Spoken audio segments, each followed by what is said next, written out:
ડિંડોલી પોલીસે મધુરમ સર્કલ પાસેથી ₹7.41 લાખની કિંમતના હાઇબ્રિડ ગાંજા સાથે 2 આરોપી ઝડપી લઈ ₹8 લાખનો મુદ્દામાલ કબજે લીધો છે। પ્રાપ્ત માહિતી મુજબ સુરત પોલીસ દ્વારા no drugs in Surat city અભિયાન અંતર્ગત ડિંડોલી પોલીસ સ્ટેશન સર્વેલન્સ ટીમે તપાસ શરૂ કરી હતી। તે દરમિયાન પીઆઈ આરજે ચુડાસમાને બાતમી મળી હતી કે ડિંડોલી મધુરમ સર્કલ પાસેથી ગાંજા સાથે 2 શખ્સો પસાર થવાના છે। બાતમીના આધારે પોલીસે વોચ ગોઠવી હતી। તે દરમિયાન ત્યાંથી મોપેડ પર પસાર થતા જનક ચિમનભાઈ પટેલ અને પવન ભીમરાજ પાટીલને અટકાવી તપાસ કરતા તેમની પાસેથી ₹7.41 લાખની કિંમતનું 0.247 કિલોગ્રામ હાઇબ્રિડ ગાંજો મળી આવ્યો હતો। પોલીસે આ ગાંજો તથા મોપેડ અને 2 મોબાઈલ ફોન મળી ₹8 લાખનો મુદ્દામાલ કબજે લઈ બંનેની ધરપકડ કરી છે। પોલીસની પ્રાથમિક પૂછપરછમાં આરોપીઓ પાસે એક નંબર હતો, તેના પર સંપર્ક કરતા તેને ગાંજાનો જથ્થો આપી ગયો હતો।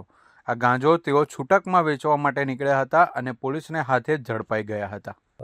નો ડ્રગ્સ ઇન સુરત સિટી અભિયાન અંતર્ગત માનનીય પોલીસ કમિશનર શ્રી અનુપમસિંહ ગેહલોત સાહેબના નેતૃત્વમાં અને અન્ય સિનિયર ઓફિસરોના સૂચના અને માર્ગદર્શન મુજબ સુરત શહેરની અલગ અલગ પોલીસ સ્ટેશનની ટીમ અને સુરત શહેરની અલગ અલગ બ્રાન્ચો વિવિધ પ્રકારના કેસો કરી અને આ બાબતે પરિણામલક્ષી કાર્યવાહી કરી રહી છે। તે અનુસંધાને ડિંડોલી પોલીસ સ્ટેશનમાં તારીખ 26/9/2025ના રોજ એક એનડીપીએસ એક્ટ હેઠળ 2 આરોપી જનક ચિમનભાઈ પટેલ અને પવન ભીમરાજ પાટીલ આ બંને વિરુદ્ધમાં ગુનો દાખલ કરવામાં આવેલો છે।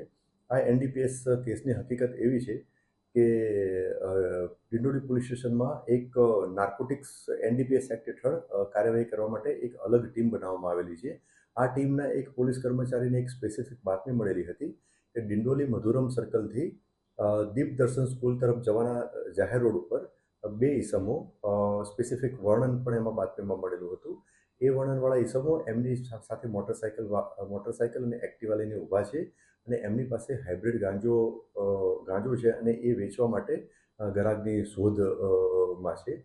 જે બાતમી આધારે કાયદેસર કાર્યવાહી કરવાની હોવાથી 2 સરકારી પંચોને બોલાવવામાં આવ્યા અને એનડીપીએસ એક્ટમાં જે મેન્ડેટરી પ્રોવિઝન જે છે એને ધ્યાનમાં રાખી અને કાયદેસર કાર્યવાહી કરવામાં આવી અને ત્યારબાદ પોલીસની ટીમ જે રેડિંગ પાર્ટી કહી શકાય એને પોલીસ સ્ટેશનથી નીકળી અને બાતમીમાં જે જગ્યા બતાવેલી હતી તે જગ્યા ઉપર પહોંચતા આ બાતમીમાં જણાવેલ 2 ઈસમો મળી આવેલ હતા। એક મોટરસાયકલ એકની પાસે હતી અને એક એક્ટિવા હતી એકની પાસે। આ બંને ઈસમોને કોર્ડન કરી અને એમની પ્રાથમિક પૂછપરછ કરવામાં આવેલી તો આ બંને ઈસમમાંથી એક જે છે એ જનક ચિમનભાઈ પટેલ એની ઉંમર વર્ષ 29 છે। એ રહેવાસી છે 104 B/2 શ્યામ વાટિકા સોસાયટી દેલાડવા સુરતનો રહેવાસી છે અને બીજો આરોપી જે છે પવન ભીમરાજ પાટીલ ઉંમર વર્ષ 20 એ રહેવાસી છે ઉમિયાનગર ફ્લેટ્સ ડિંડોલી સુરતનો રહેવાસી છે।